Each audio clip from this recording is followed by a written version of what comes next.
Isang maikling paalala mula sa Department of Science and Technology. Naaalala mo pa ba si Ondoy? Si Pepeng? O si Milenyo? Sa dinami-daming dumaang bagyo sa Pilipinas, siguradong samot-saring kwentong bagyo ang may babahagi ng ating mga kapwa Pilipino tungkol dito. Ang nakakabahala nga lang naman ay tila parang pangkaraniwang pangyayari na lamang ito. Ika nga ng isang community page sa Facebook, ang mga Pilipino daw ay waterproof na! Ngunit sa kabila nito ay isang nakapangangambang kapahamakan. Kung kaya't nararapat lamang na madagdagan ng kaalaman ng mga Pilipino upang maging madali ang pagraho sila sa mga sakunang ito. Ang unos, sigwa o bagyo ay umaabot hanggang signal number 4. Ang signal number 1 ay mula 30 hanggang 60 kilometers per hour. Marapat lamang na makinig tayo sa radyo o sa telebisyon sa ating mga weatherman upang malaman ang mga dapat na gawin sa mga susunod na oras. Ang signal number 2 naman ay mula 60 hanggang 100 kilometers per hour. Dito ay kinakansela ang lahat ng mga biyaheng pandagat at panghimpapawid. Ang signal number 3 naman ay mula 100 hanggang 185 kilometers per hour ang hangin.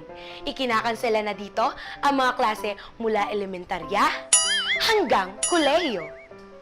Kinakailangan na rin pong lumikas ng mga tao mula sa mga mabababang lugar ang mga bahay, pati na rin po sa mga malalapit sa tabing dagat.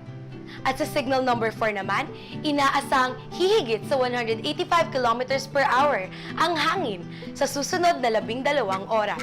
Pinapayuhan ng lahat na huwag nang lumabas pa sa kani-kanilang mga bahay. Hindi natatapos ang peligro sa pagtila ng ulan. Maaaring lumagpas lamang ang eye of the storm.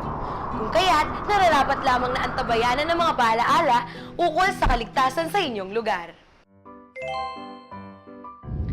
Nararamdaman mo ba yun? Dapa! Takip! Kapit! Ang biglaang pagyanig ay resulta ng pagpakawala o paglabas ng enerhiya mula sa ilalim ng lupa. Sinusukat ang lakas ng lindol gamit ang tinatawag na seismometers. Katumbas ng pagsabog ng isang malaking granada ang 0.2 magnitude scale na lindol. Noong 2011, isang 9.0 magnitude scale na lindol ang yumanig sa Japan. Nagtala ito ng 9,000 aftershocks o pagyanig sa loob lamang ng 6 na minuto. Sa tuwing nakararamdam ng lindol, simple lang ang dapat gawin. Mahalagang alalahanin na dumapa, magtakip, at kumapit. Alalahanin kung nasaan ang pinakamalapit na labasan ng inyong bahay o anumang gusali. Iwasan ang mga bintana, mga salamin, mga nakasabit, mabibigat na bagay, at malalaking kagamitan. Huwag subuking lumabas ng gusali kung ito'y mapanganib na. Kung ikaw naman ay nasa labas na, iwasan ang mga poste at kable ng kuryente. Agad ring lumabas kung nasa loob ng sasakyan. Lumayo sa matatarik na dalisdis, overpass, flyovers, o tulay na maaaring gumuho. Alam mo ba na ang Pilipinas ay kabilang sa nangingilang bansang napapalibutan ng tinatawag na Pacific Ring of Fire? Ibig sabihin, mas madalas ang pag-ugong at paglindol sa ilalim ng dagat. Sa madaling salita, mas malaki ang posibilidad na magkaroon ng isang tsunami. Ang tsunami ay isang serye na naglalaki ang alon na nabubuo kapag ang ilalim ng karagatan ay biglaang umalog. Kadalasan, pinangunahin ito ng lindol at sinusubaybayan ng hindi pangkaraniwang pagtaas at pagbaba ng sukat ng dagat. Makaririnig din ng dumadagundong na tunog ng alon kasabay nito. Pinakadelikado ang mga komunidad sa baybaying dagat tuwing may babala ng tsunami.